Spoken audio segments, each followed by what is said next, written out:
This is a book that I probably shouldn't have bought, but the longer that I've kept it and researched it, the more I've fallen in love with it. I was at the York Book Fair last week, and as I was browsing thousands of books that were on display there, something caught my eye on the upper floor. And it was this book, crammed onto a shelf, and all I could see was this gleaming spine staring back at me. The second that I saw it at, 10 paces, I turned to Sienna, who was there working with me, and said, "I think that's bound by Douglas Cockrell." Now, Douglas Cockrell was an iconic arts and crafts bookbinder from the turn of the 20th century. The arts and crafts movement was an artistic movement that sought to abandon the mechanization of the Industrial Revolution and return to nature and making things by hand. And one of my favourite fields in which this craft flourished is, unsurprisingly, bookbinding. Douglas Cockrell's entry to the Dictionary of National Biography says that he had more influence on bookbinding practice and design than any one man had before. And he didn't just design and produce these bindings, he also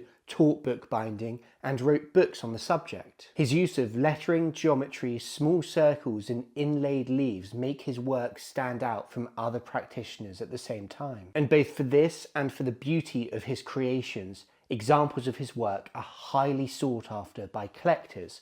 So seeing in the wild what I thought was probably one of his bindings got me very excited, because what I saw on the spine was quintessential Cockrell lettering. And when I pulled it out and took a closer look, I saw more of his hallmarks. We have these beautiful geometric rules, these small circles in the corners, and these inlaid green leaves. And as I was enraptured by this, I thought, gosh, this is a fantastic and also quite large arts and crafts bookbinding. But as I was getting carried away with myself, Sienna said to turn the book around.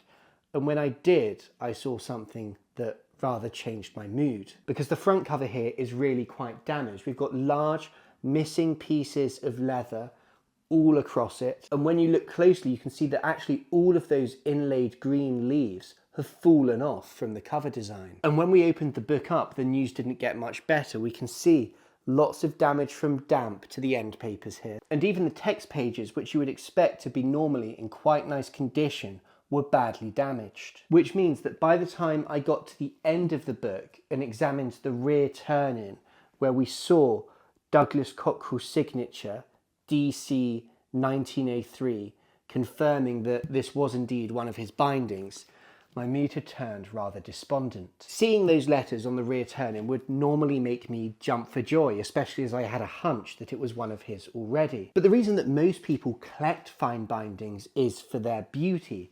So a copy as damaged as this is, well, it's severely compromised. And to be honest, that's probably why no one else had bought the book yet. And so I told myself, no, Tom, you shouldn't buy this. And I said the same thing to Sienna. And then, for some reason, and I still don't really know why, I bought it anyway. So now I owned it, so I'd better find out a bit more about it. And the first thing that I did was I opened the book up, and on the front paste down I saw this Morocco label, which reads All Saints Church, Brockhampton, the gift of A.W. Foster, 1903.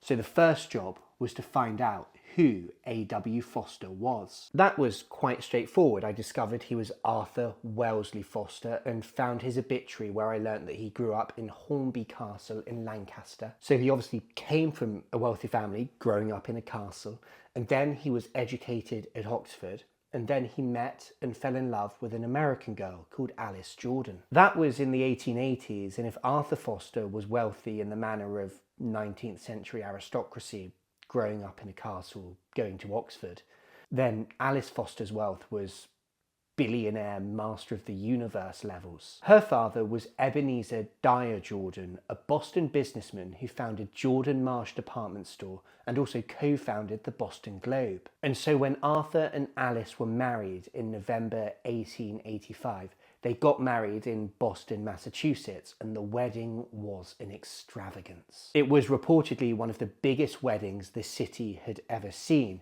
and I read some of the newspaper reports from the time. And one of the newspapers said that a more brilliant wedding has perhaps never before occurred in Boston.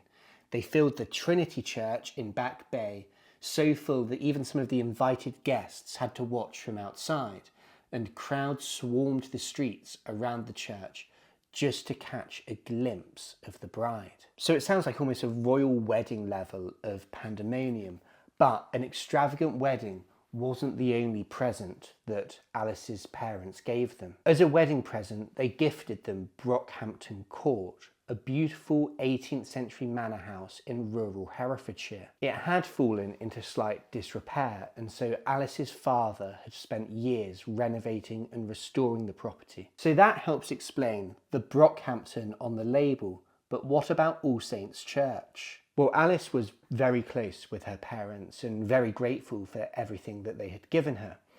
And so she seems to have been utterly distraught when she lost both of them over 2 years in the 1890s. They had given her so much in life, and she wanted to build something to preserve their memory. At around this time, the Norman church in Brockhampton had closed down, and so Alice decided to build a new church and dedicate it to her parents. And to do this, she commissioned one of the finest arts and crafts architects of the day, William Leatherby, who would design and oversee the church's construction. And keeping with the ideology of the movement, he would live on site, buy the materials, hire the craftsman himself, and experiment as was needed to solve any problems that arose during the church's construction. The resulting church, which still stands to this day, was magnificent and is widely regarded as one of the most important arts and crafts churches in the country. It was described by the great Nicholas Pevsner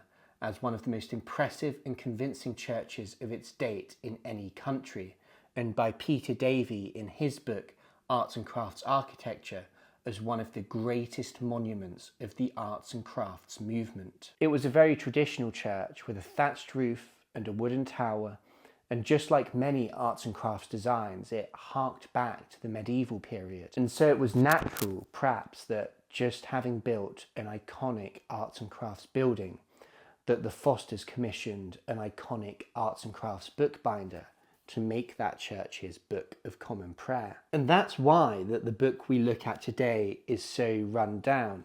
This is a Book of Common Prayer that would have been used at All Saints Church. These pages with the most damage will have been the ones that it was turned to mostly or referred to most often for prayer. And so thanks to nothing, literally nothing, but this Morocco label and Douglas Cockrell's signature to the turn-in, we're left with an object that wasn't what I thought we originally had. I thought this was just a nice binding in bad condition that I bought because I couldn't resist. But simply by taking the time to look, we learned that we have something that is so much more than that. We have the wedding of a Book of Common Prayer with one of the finest arts and crafts bookbinders of the period, made to be used in one of the finest arts and crafts churches constructed at that time. So at the end of the day, I'm very glad that I didn't leave the book on the shelf and trusted my instincts. So you're probably wondering, what do we do with it now? The moment I bought the book, I was thinking about someone for it. And that someone is a good friend of mine who says he's happy to be mentioned in the video. His name's Jay Tanner, and he's a wonderful collector and bookbinder. You can see some of his amazing collection on his Instagram page, but as well as collecting arts and crafts bindings of this period, he also binds and restores them. So he was the man I thought we should send this off to, so that hopefully the book can be restored to its former glory, just like Brockhampton Court was when Alice's father bought it for them in the 1880s.